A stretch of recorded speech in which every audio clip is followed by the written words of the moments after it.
Welcome to Home Dad Chat, brought to you by the National At-Home Dad Network. My name is Brock, My name is Danny. and we are here to talk about life as stay-at-home dads. So sit back, relax, and enjoy the show. No, I don't want much. I even love handmade crafts made of macaroni.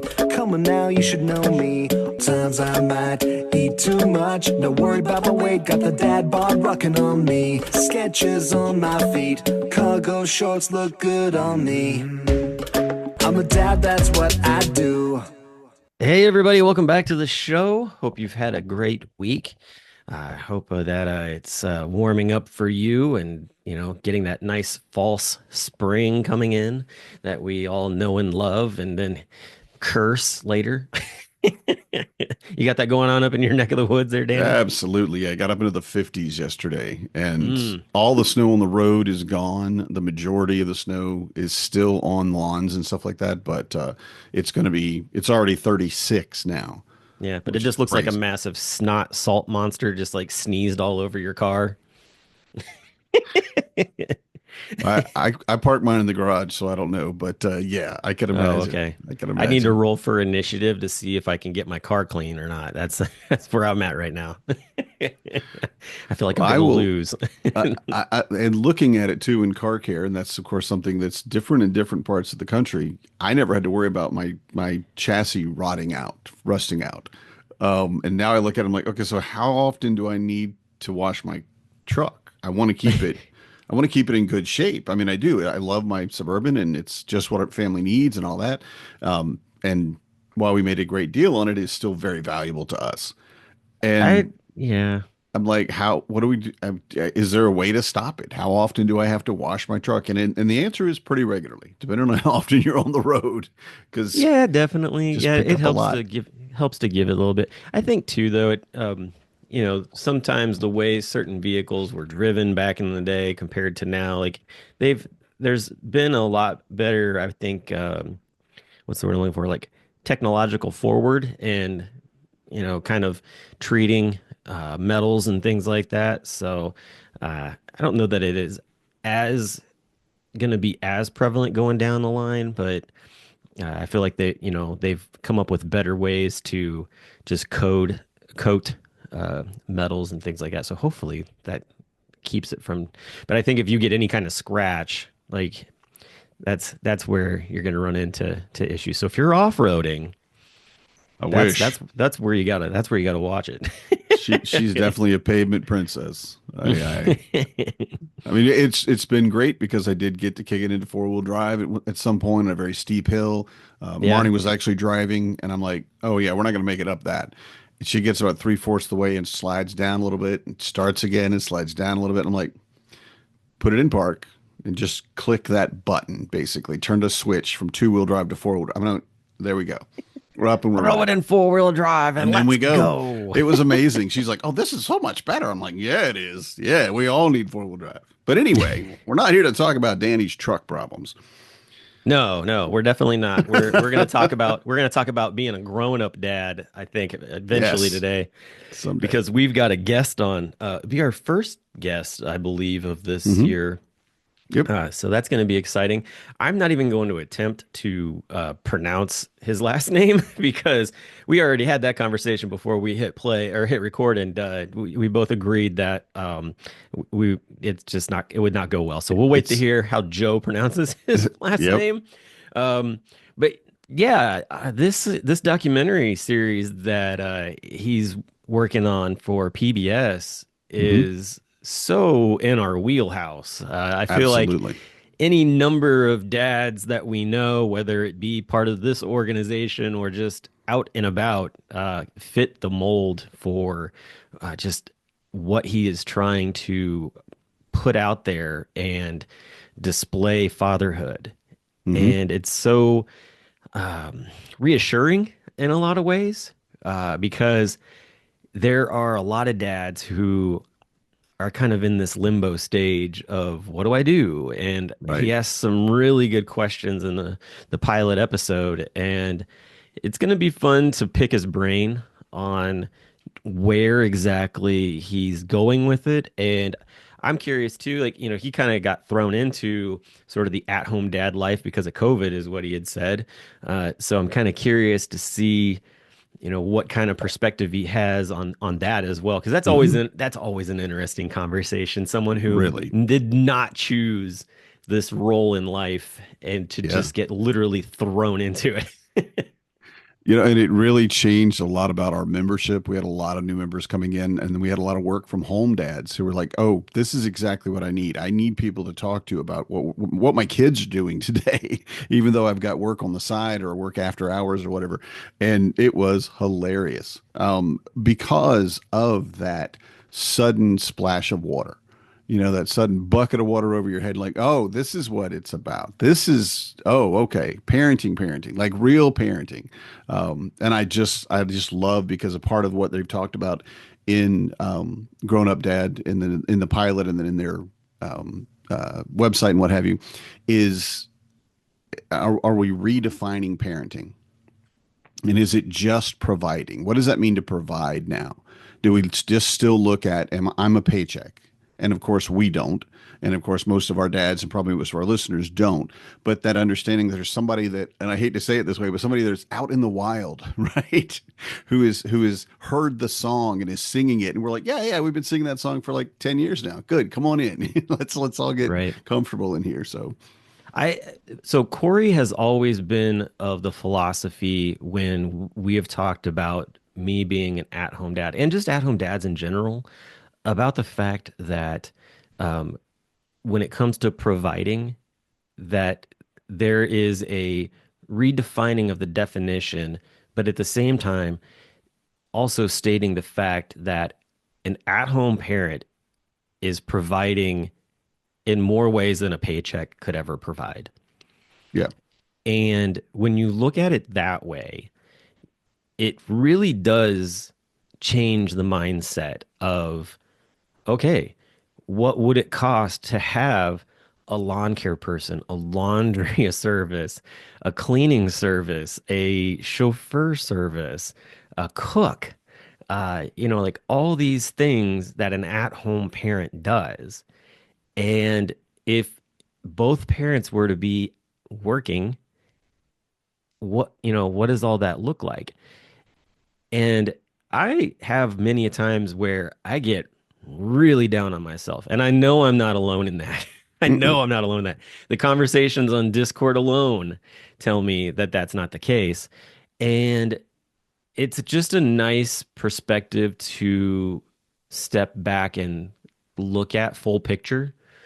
Hmm. It doesn't make it easier in the moment. Hell no, it doesn't make it easier in the moment. I mean, just this week alone, I was in a real serious dark spot with just, trying to kind of figure out a few different things in life, both work related, from being at the brewery to at home stuff. And that's, juggling being an at home working parent is very like, it's just time consuming and frustrating and everything else too. Because yeah, I think that Joe brings up a great point about how much time you spend with your kids and what does that look like. He mentioned, and I kind of want to talk to him about it a little more, but he mentions that, I guess there's a survey that says that more time with kids is more job satisfaction, Hmm. and Yes. less times with kids is less job satisfaction. And I don't know that I fully agree with that, because I feel like when I spend more time with my kids, I feel less satisfied with my job, because I see all the just joy and things with spending time with Hmm. my kids. Yeah. So it almost makes me not want to be doing Right. my job as much. But I can understand where he's coming from, but it is definitely one of those things that I feel like I'm just wrestling with. Hmm. Well, you truly, I think, steep yourself in the reason that you're doing this. Why am I going to work every day? What am I doing? Why am I doing this? Because of these children, the people that I'm doing this job for. This is the providing, and you get to spend time with those kids and with your partner. And I think for me, that was really made it worth it because you go and it's like I used to make the joke that what does a service technician do when it rains? Well, he gets wet. you know, because the Yep. reality of it is you're doing these jobs, and whatever the job might be, you're going to do it when it's hot and when it's cold and when it's raining and when it's snowing and when anything else is going on. If you can make it to that job, you're going to because your family needs it. And Yeah, that I think is where you can look at it and go, okay, I did this and it was worth it. So definitely. Well, hey, we're going to take a quick break and we will be back to talk about the docuseries from PBS called Grown Up Dad in just a moment. Become a member of the National At Home Dad Network, an organization focused on providing advocacy, community, education, and support, connecting with households where dad is the primary caregiver of the children. We do this through our webinar and podcast series, mental health support groups, regular online social events, as well as our annual convention. The National At Home Dad Network is a 100% volunteer organization.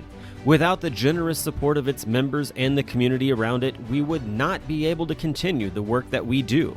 Becoming a member gives you access to past convention speaker presentations, the ability to vote for board members annually, and ensures that the organization's fees and bills are in positive standing. Oh yeah, it should not go unmentioned that there is some cool swag headed your way if you decide to become a member. For only $35 a year, your membership provides you with the exclusive content only we can generate, and you'll be supporting an organization that benefits families all around the country and world. By advocating for them, offering them community, providing education and guidance, and supporting them to grow in their parenthood journey.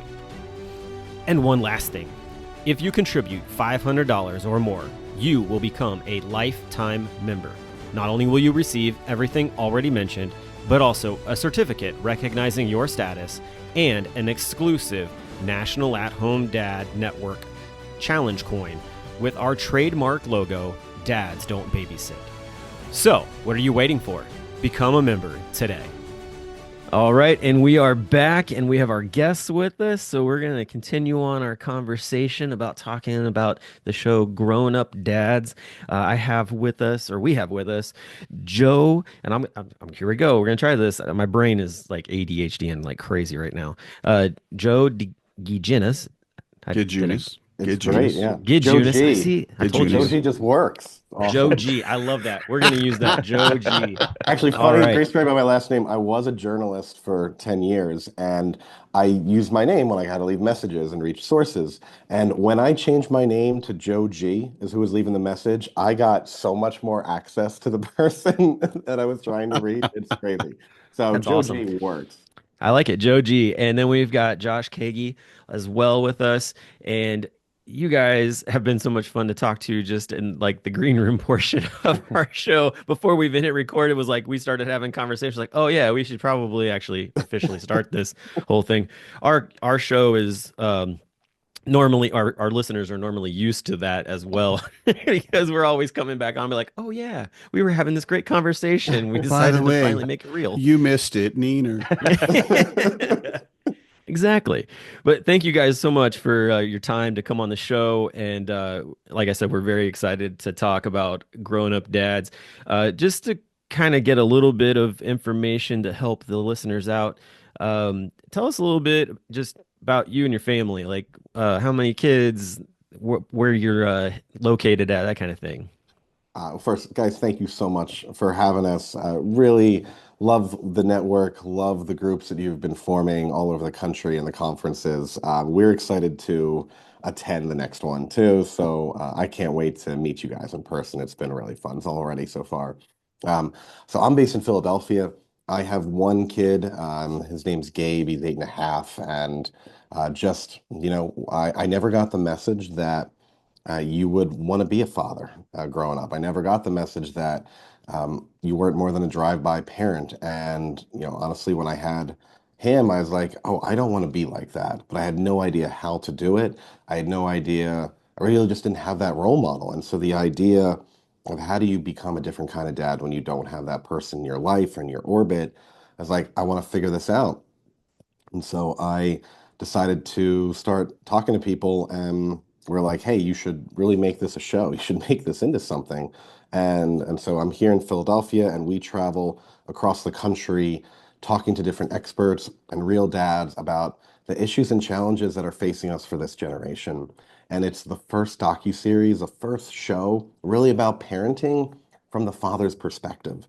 And I love everyone telling me how much support they have given to this and how much they back it because I love doing it. And I think every time we have this conversation, we're making the next generation better. Yeah, Here, I love here. that too. What about you, Josh? Yeah, so I'm just outside Philadelphia as well. I have two kids, a 7-year-old son, Asher, and a four, I gotta remember the half because it's very important to her, the 4.5-year-old daughter, Ellie. Yeah, so Joe and I have been mutual acquaintances. I mean, I guess that's what an acquaintance is mutual. We've been acquaintances for a while, but didn't really know each other. And about 3 years ago, he put a post up on Facebook on a couple of different groups. One of them was the Bandit uh, dad group on Facebook, Yeah. to Awesome. say like, "Hey, I'm seeking a producer or some help to kind of put together this project." And I had a media communications background and journalism background, and I kind of shot him a quick note and was like, "Hey, we're nearby. We kind of know each other. We know a Yeah. lot of the same people. Let's have a chat." And like 2 or 3 weeks later, we were on a plane to Australia. So that's Yeah. really that 16-hour flight was really kind of our get to know you as we were Yeah. Did diving we into this actually, I head don't think we first. met each other before. I'm like, can you join me on a international flight to Australia? I was like, That's pretty plenty sure of Wow. time Mike to get was to know like, what's going somebody. Oh yeah. We caught on? up real quick. Yeah. Yeah. You're not going to learn much about any more about someone anywhere else than in such a stressful situation. You really know Mhm. who the core of this person is. Like if can they handle the line? Can they handle the kid crying? Can they handle these things that are normal part of, or do they lose their mind? Yep. And you know, yeah. Yeah. So you mentioned that, you one of the reasons that you kind of got the idea for this documentary series was due to just the whole idea of not really having anybody, kind of tell you about being a dad or the positivity. And I really like connected with that in a lot of ways just because you were like talking to one of the dads about, when you became a dad, like what did dads come up and talk to you about or what did they say? And like I was right along like, oh, enjoy it while it lasts, like they're, only a little Oh, for yeah. this long, and don't sweat the small things, and like all these, just all these things that like they're not really anything more than just sentiments. It's not actual advice. And I always tend to like look at that. And when dads come to me, I run a local dads group here in Cincinnati, Love and that. we get together all the time. And I always tell, especially young dads are like, oh, you know, I don't really know what to do with my kid. Like, well, we're going to go to the park. Yeah, but my kid really can't run around in the park. Great. Strap them in a stroller, strap them to your body, and just come and hang out and talk and, have that time with other dads. Great. And they're like, oh, I never really thought about it that way. I'm like, yeah, dude, like, for the longest amount of time, like that kid is literally just like an appendage you can snap on and go with because Hmm. Hmm.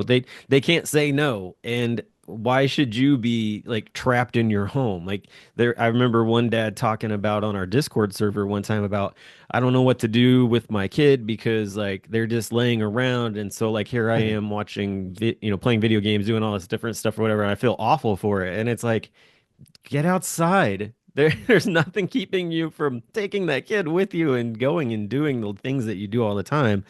And that was like just those kind of getting away from sort of the horrific side of things and just Yeah. really diving into this is what's enjoyable. This is the joy that I get Mhm.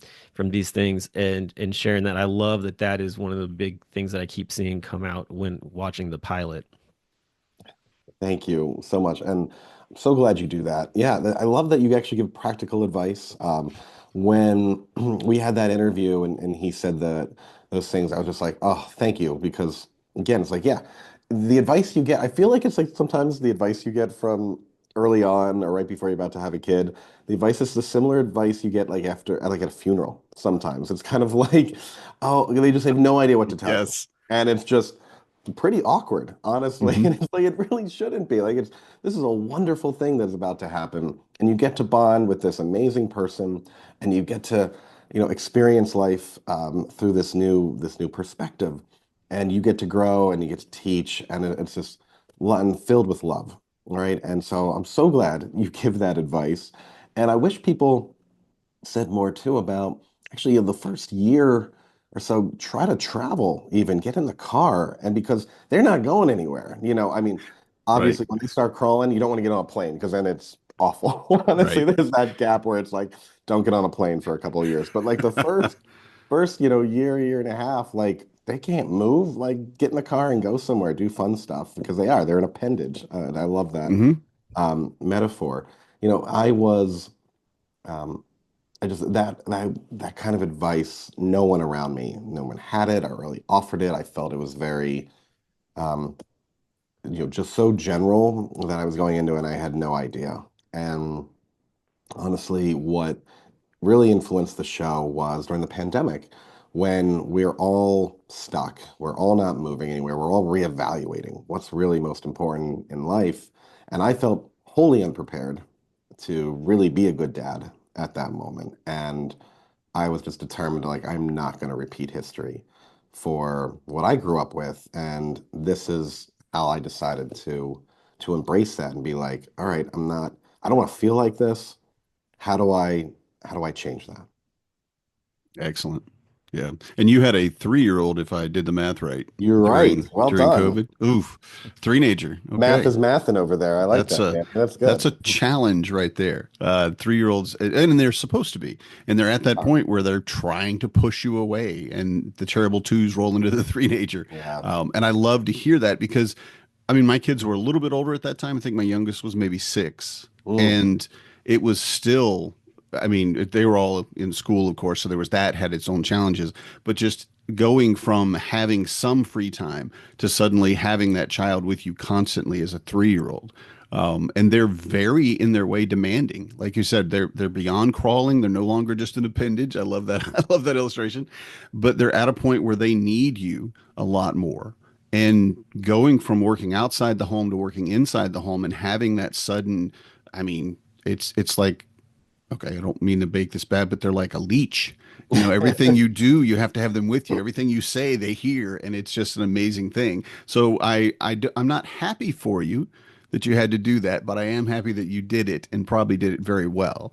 That's great. I was gonna say you were Not definitely sure about part well, of. but Yeah. I did Well, it. You did and it. you're a part of a large group that was involved in an experiment, basically, of being thrown into the trenches of Mm. at-home parent life. And I mean, Josh, was that something for you too? I mean, like, did you? Because just it seems like maybe from your background and your job that would have been the same deal. Like you just kind of got pushed into it. Yeah. So my daughter, who's 4.5 now, was born on April 8th, 2020. So it was like that was the first wave peak in our Yeah. area was April 8th. Ooh. Um, and so that was a unique experience in and of itself. But um, yeah, it was the role that I had been in before, when my daughter was born was at a national mission organization. So there was a lot of travel. There was a lot of working out of the office, sometimes late nights. And yeah, that sudden pullback into just being home. Part of that was planned. Like I was going to be home for a little bit anyway because we knew our daughter was going to be born. Hmm. But then that turned into a year and a half of being home instead of, a few weeks. And so, yeah, there were a lot of changes, a lot of reflection, and I ended up leaving that job in the midst of that decision making to be able to be home. As my son was aging up to get to being able to go to school, and we are like, it'd be nice if I could walk them to school every day and walk them home every day and be there and be present. And yeah, I have that 6 hours in the middle of the day when they're actually healthy and going to school and it's Hmm. not a half day and all those other things that kind of throw off your schedule. But yeah, it was a very similar experience of kind of that reflection and coming back and trying to figure it out and making those intentional decisions to be present. And yeah. Awesome. So you've got the pilot out, and Yeah. I know this already because we've spoken previously, but you have other episodes that you, I believe, Yeah. have already filmed. Yeah. Yeah, we're really So excited. We have 4 new episodes coming out in June, and so we're going to have a 5 episode first season. The pilot will be combined with the 4 new ones, and uh, 2 are done. One more should be done in a couple weeks, and our last one, another about 5 weeks from now, will be wrapped. Coming to PBS nationwide this June. We're really excited. So, the awesome. next episode 2, is on screen time challenges, which I know, so outdated. Who has screen time challenges anymore? Really, like, yeah, We just it. talked about parenting through a pandemic, right? There was a lot of screen time then. Oh yeah, I mean, hmm every boundary I had was out the window, in Yeah.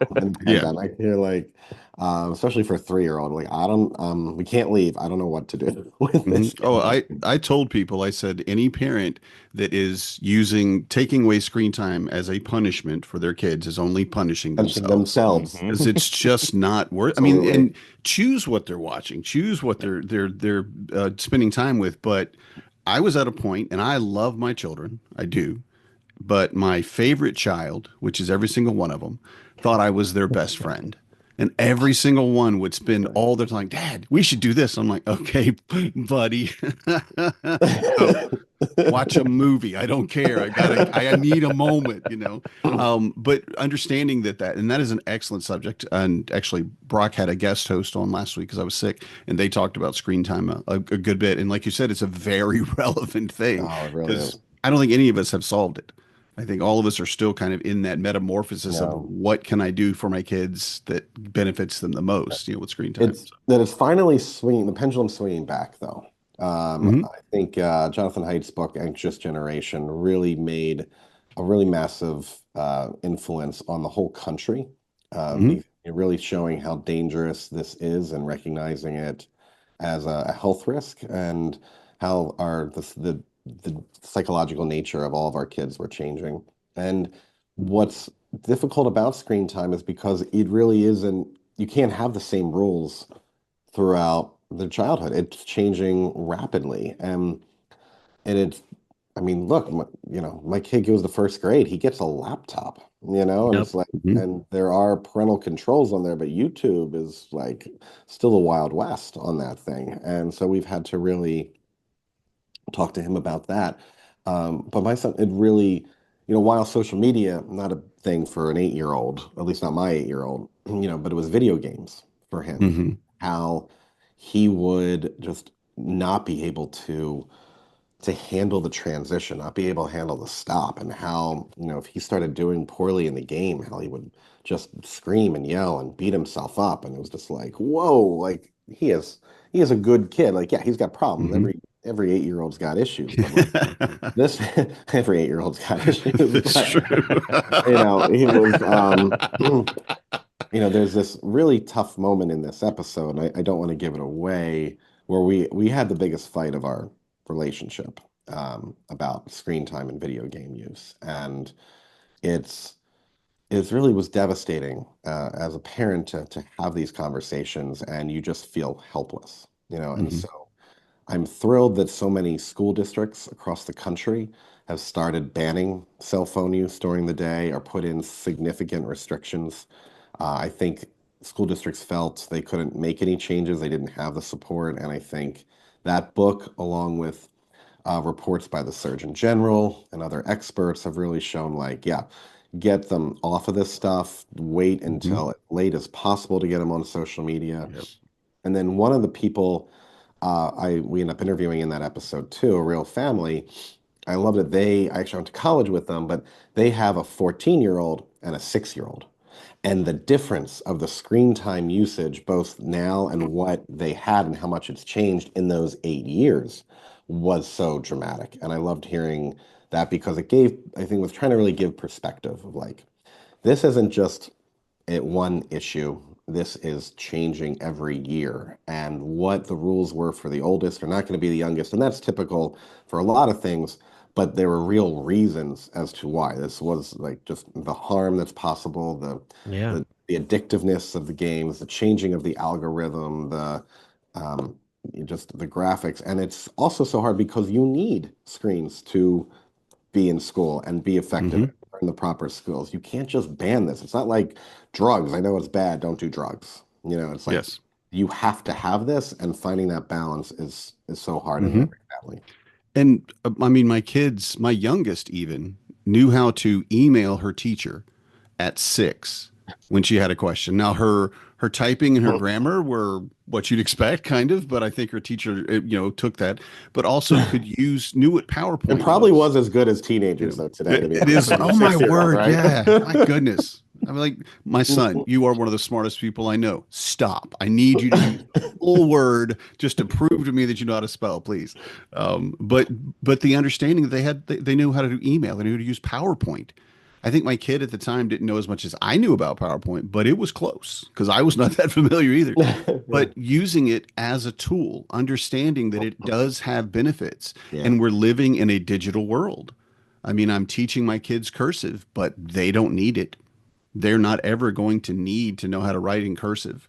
It's just not, They're excited about they, it though. It is yeah, new. Yeah, yeah. yes, The first day my son wrote his name in cursive, I was blown away, and so was he. And awesome. there was this Gen Z, I feel like it was a TikTok meme. This person was like, I didn't have to lift up a pencil and I wrote this sentence out. And it was like, you invented cursive? Like, what do you think just happened there? Right, Right. right. Oh my gosh. So besides that, we talk about evolving masculinity, Hmm. and we talk about friendship and loneliness and mental health for men. And this last episode, which we just did a little bit of a pivot, but we think it's really timely. It's on digital citizenship and media literacy. Essentially, how do you help your kids not become little mean online trolls, more or less, is the Mm. subtext of that episode. Because it's one thing to talk about the screen time and what those boundaries and usage should be. Um, but I want to have a better internet.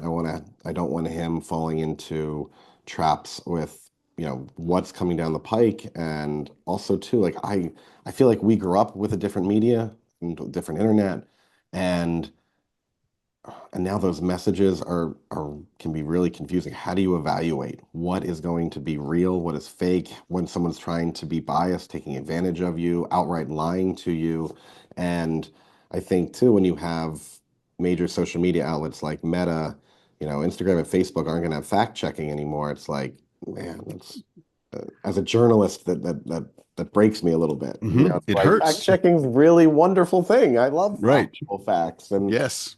to give up on that process is really tough. So how do you teach them what is real, what is fake? Did the idea for that show come out of when you were working on screen time? Because I understand they're two separate subjects, but I can imagine talking about screen time, you get into, oh, my kid's a troll. This is what they've done. This is how they talk to their friends or whatever.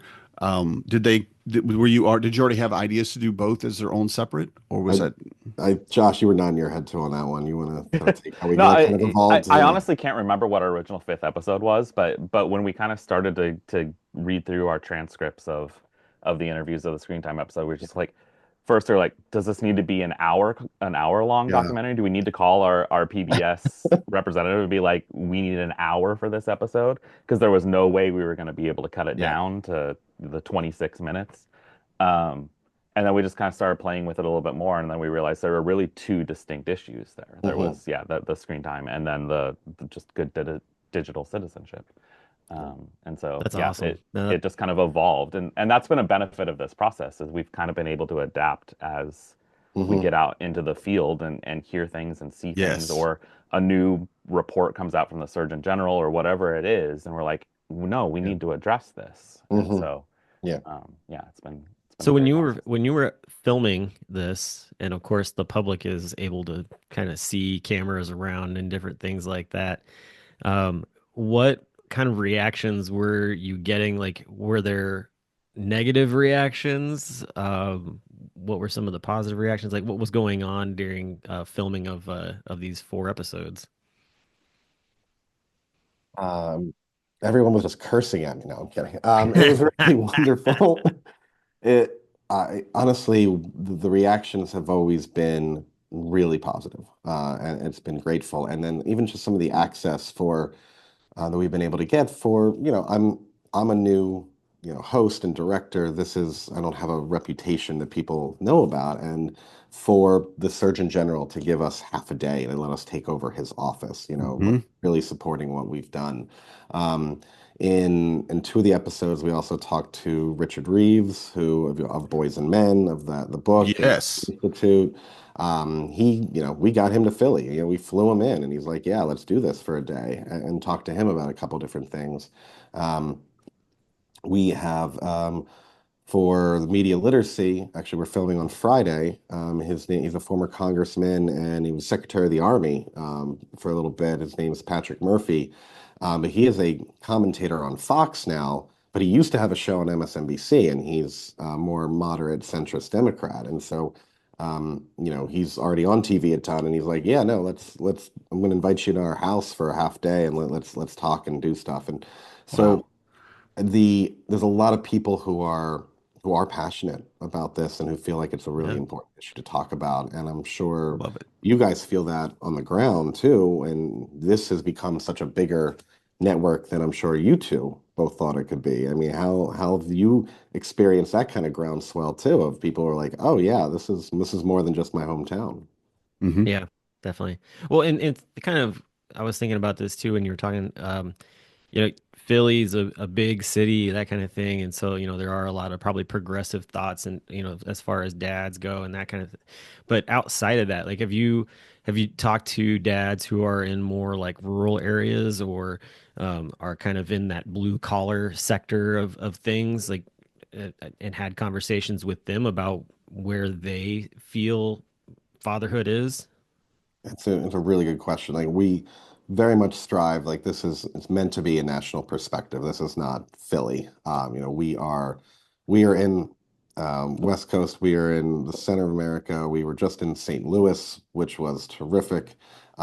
We brought people. We've done Iowa, Tennessee, and just it's meant to really showcase all of America That's and awesome. understand that like this is not this is not a partisan show whatsoever. I don't think good fatherhood is Democrat or Republican or independent or anything like that. I think good fatherhood is a set of values. I think it's really about making sure that you want to be there with your kid and how do you do this? How do you maximize your relationship and your time and also do it not just for the kids, which is obviously always important, but like for yourself because the message too I never got was how much joy I would get from being a dad, how much fulfillment I would receive. I'm not just doing this for some selfless, let's make sure our kids and the next generation is better. I love my life more when I'm with my family and when I feel like I'm being strong for them. And that message I still feel like is not shown. I still feel like the message is, oh no, you should be out, playing golf, today, and there's nothing wrong with golf, like go do it. But like that it would like people would rather be out playing golf than with their family all the time kind of thing. And Hmm. I'm like, that's fun. I love that. But man, I just also enjoy being at home and I wish people would hear that more. I wish dads would tell their Yeah. dad, like, this is the best thing that's gonna happen to you in your Hmm. life. Oh, I agree. Yeah. And I don't think I ever heard that either. It was never a message until I joined the National at Home Dad Network. I had never heard any dad tell me they love their job, or they love their being a dad, I should Being say. a It's dad job, it's a yeah. job for me, but so Yeah. it's really just so amazing that this message is growing.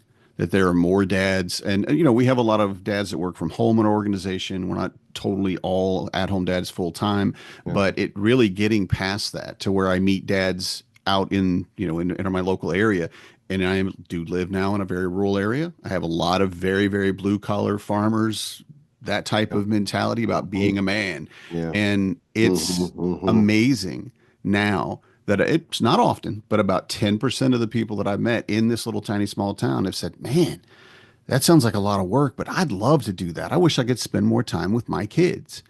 And it just, I mean, it almost brings a tear to my eye so that you can finally admit, I guess, that it's okay to love your kids You know, growing up, that was always Love that. something you I make love fun of that. people. Oh, you love your mom? What? Yeah, of course I love my mom. You No, don't love your no, mom?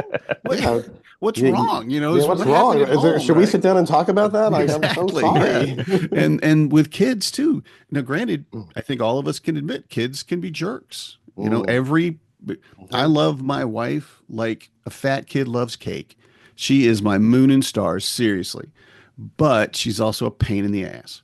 She just is. And that's just something that we understand. So we love our kids and they can have those times when they're just absolute buttheads. Mm. But again, the joy that you get out of being there Yeah. for them, you know, and providing for them, yes, Oh, but not just financially, providing for their mental health, providing for their emotional self-awareness and well-being. Those are absolutely things that you, I think, as a dad, are should take the lead in.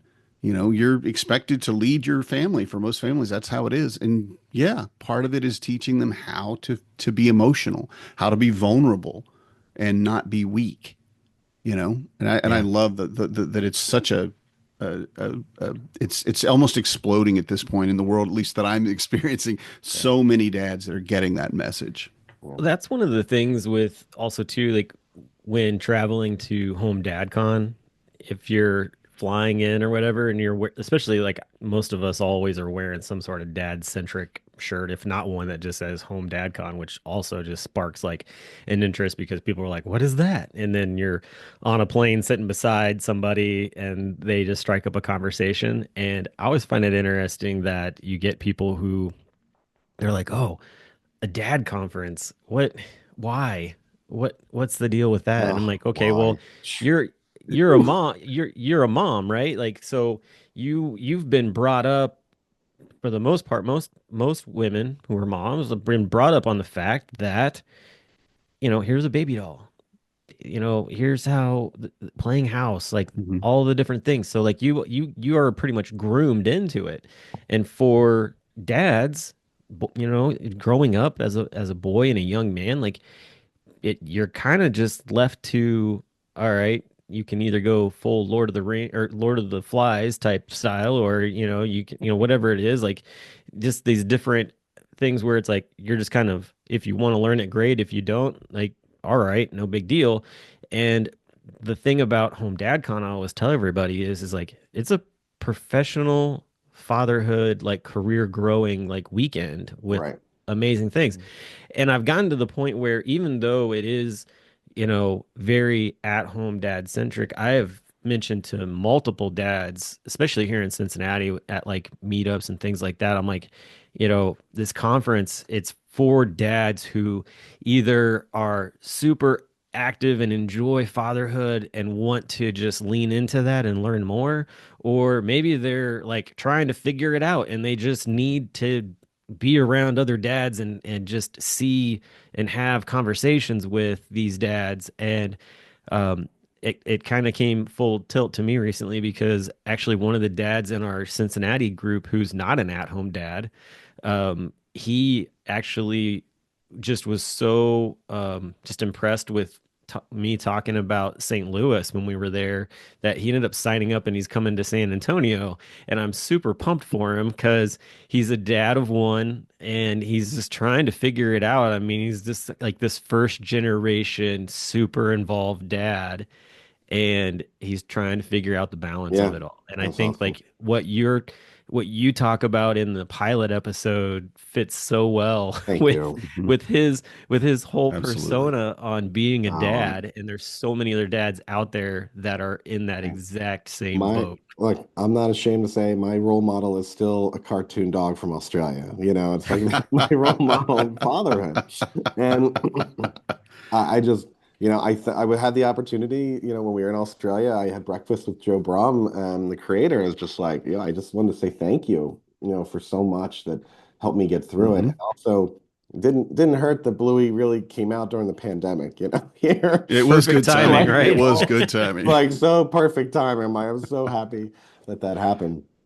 But I look at the fatherhood and parenting. I think we just need to acknowledge that we all need some professional development. And I don't just mean dads too. I think I think a lot of moms do as well. And while I feel like some are groomed maybe that way, I think it's more that there's just a lot of expectations that they'll naturally be good because they're Right. moms. And I think it's kind of false to be like, oh, you're a mom, you obviously know how to do this perfectly. I think that's where we get into issues of like, we go shopping with the kids and we should get like gold medals kind of thing. And when Right. moms do it, Yeah. it's just like, oh, I'm sorry, you can't handle your three kids right now while you're shopping in the grocery store.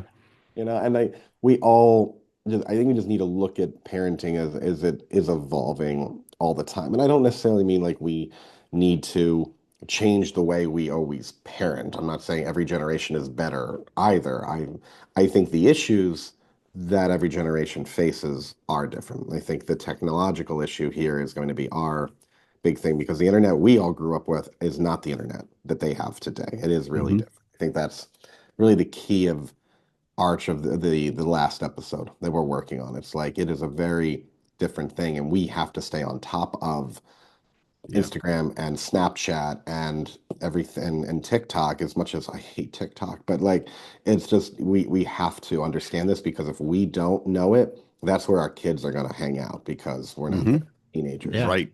Um, Yeah.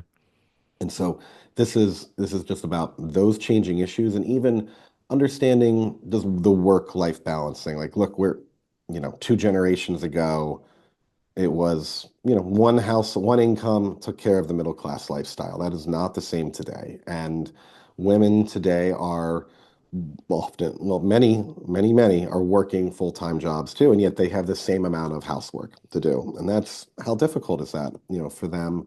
And so as dads, how do we be better partners by recognizing our abilities and also not that we can do dishes and or we can do Hmm. laundry. This is not something we're incapable of. And by doing that, actually, are we stronger? Are we being better for ourselves too? And can still go out and golf. Like we can do all these things. We Hmm. really can. So I love being able to like look at your conferences, look at these opportunities as ways to like get new ideas because we all get stuck. We all are like we get into routines and those are good, but maybe we could try something different. And how does that help us make our lives easier and make it better for our kids? Yeah. You mentioned in the pilot episode the what would Bandit do? It really hit me hard. I don't know if it's just the fact that I was, a 90s kid growing up in the church and the WWJD bracelets were a really big Yeah, it thing is. for Yep. me. But Hmm. but I think that I believe there are more times than not that a WWBD bracelet would be a great thing to have on my wrist because there are lots of times where like my kids want to do things or they're asking me to do things and I'm just like the easy answer is no, I'm tired. I don't want to do it. But on the opposite side of it is like, what would Bandit do in that situation? And just really leaning into, being a part of what your kids are doing and stuff. And so I just truly think that this whole thing that is being produced and being put out there for consumption is super exciting. And Thank you. we've had connections with another type of fatherhood show as well that's on a YouTube series, and they've come to the convention and done some different things. And I was also just kind of wondering from that, like, you've got these episodes that are coming out in June, and then are you looking for other dads to like kind of span out? Like, is that Oh part of yeah, what coming to, because you're coming to Home Dad Con, is that correct? Josh. Maybe? Man, I think we're making plans. Yes, Yeah, yes, yeah. we I, are I've been saying I absolutely. want to go, so let's Yeah, commit to it. Let's absolutely. go. We got Yeah. to go. So, Yeah, we got to I go. mean, so you're gonna have a captive audience of 100 some at-home dads. I'm a work from home dad, who was a Right. full-time at-home dad, but once my kids got into full-time school, I was able to find a very Come back in flexible the workforce. job Yeah. and get back Excellent. into the workforce. But and there are other dads like that as well. But like, is that kind of the idea that Oh yeah. it seems like this is not a one and done type Now, thing? the So. beauty, the beauty of this is that it's topical and relevant every year, and we're able to kind of also shift. What's really relevant right now. I mean, I think we had three or four other ideas we wanted to do in season one, and just other things came to the forefront, both personally or in society and culture. So actually, screen time challenges was not the second episode I was going to do, but when my son started having these issues, I'm like, this is personal. I need to actually figure this out now. I can't wait another, year and a half to do this. So that's why that episode got pushed to the forefront, and then it turned into, oh, everybody is really experiencing this. Everyone is Hmm. having difficulty figuring out that boundary and that line because it keeps shifting with every age and with the new technology. Um, and yeah, we have ideas for a ton of episodes we want to do. Additionally, we want to travel again too. We've had thoughts about Sweden and Denmark because those are typically the two countries around the world always named the best countries to raise kids. And we want to know Hmm. why and if there's anything we can bring back home, but we've also looked at Japan and South Korea because their birth rates are so low, and they are incentivizing families to have kids by giving them tens of thousands of dollars and giving them time off, and it's still not really moving the needle. And we're worried that, is the United States not far behind this? And what does it mean when a generation of people say, like, it's too expensive and too hard to raise kids? And it's like, what do we need to do as a society to recognize the beauty and the wonder and the joy that comes with having kids and the importance for a culture? Well, We've I think talked there's also about, a fear yeah, tactic to consider as yeah, well, in that with that's the other big thing is this fear tactic of, am I going to lose my job if I take paternity leave for more than oh, 2 days kind of deal. And absolutely, I've talked to multiple dads about that, and it's super frustrating. And I would put that probably in that basket with like the Asian culture, and yeah, just the fact of like you can have one boy and one girl, and that's it. And then like the fear of having any more, what the government would do back then, and now they're like, oh hey, like that didn't work, now we're trying to fix it. And it's like, they you've are, already instilled this massive fear tactic into this people group, and they're just like not trusting what you're saying. So yeah, they're going to struggle with that. And the same can be said for the United States, in the fashion of, yes, there have been laws put in place that help out with paternity leave, but then you have, these, unfortunately, just going to use the word grotesque bosses who are not willing to see the importance of taking 2 weeks, 3 weeks, 4 weeks off as a new dad to take care of your spouse or the mother of your child, and the kid. And it's basically the same thing. So yeah, I can completely understand where you're coming from with yeah, just that fear, or just that anxiety even of what could be.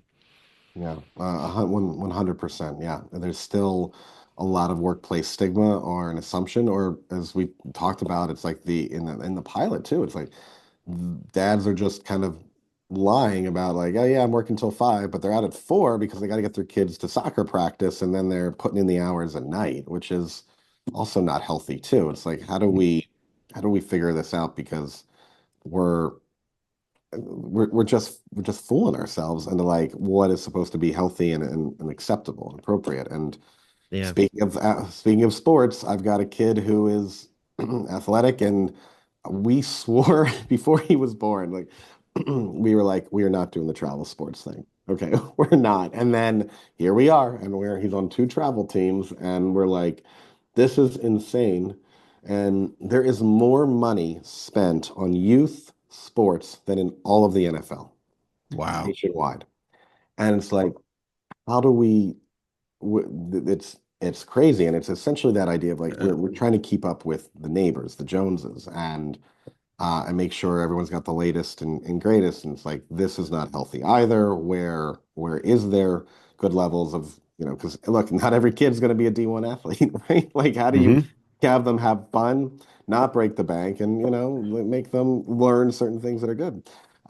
We've talked about just and sorry if I said anger or not, but like anger is something I think a lot of men deal with. I deal with. Hmm. Absolutely. We need to have a conversation about where that's serving us and where it's not. I think Hmm. that's what someone is, really trying to be a grown-up dad is gonna be able to ask these tougher conversations, be like, how do I want to be better tomorrow? And Yeah. that's what we kind of use as our Yes. target for like, it's giving parents, as Josh always reminds me, it's giving the language to have these conversations because I'm not a perfect dad by any means. I am not going up on the pedestal on the podium, all right? But I hope to ask the right questions to help all of us get a little bit better. Yeah. Fantastic. I think it's the dads who are willing to say I'm not the best and don't try to bring that facade into kind of presenting things that Yeah. is going to be what actually produces the most fruit from your parenthood. So I love that you said that, definitely. Well, hey, we're kind of at time, unfortunately. I do love the fact that Just you scratch the guys. surface, guys. Are you kidding I me? Come know. on, Well, Right? there's so hey, much more. it's like your pilot episode, it's scratching the surface of what will be coming. And I Thank think you. that a lot of the listeners are definitely from what we know of them will probably going to check out the pilot and I love that. Hmm. hopefully we get to see you both in San Antonio and Yeah.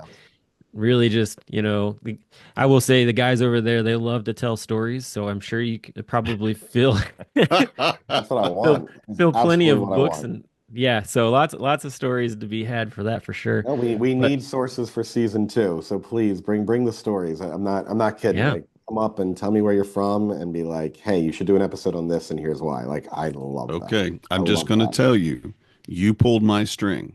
Okay. So when I'm talking to you for an hour and a half, you started it. Just in other words, Danny's saying you challenge pulled my accepted. string. Whoop, Telling there he you. goes. Okay. If Chatty you bring me Cathy. a beer while we're talking about Sure. Oh, that, that's an if I easy think thing that's a to do. little bit easier, that's a little There's Well, a easier. lot of very sidebar to the craft conversation. beer, very good beer. Yeah. Yeah, I was And gonna there's say a we lot have of it. our own beer share event actually, and guys bring beers from all over the country, and we have a whole It's thing with crazy. it. So yeah, if you're into beer, we got you Yeah.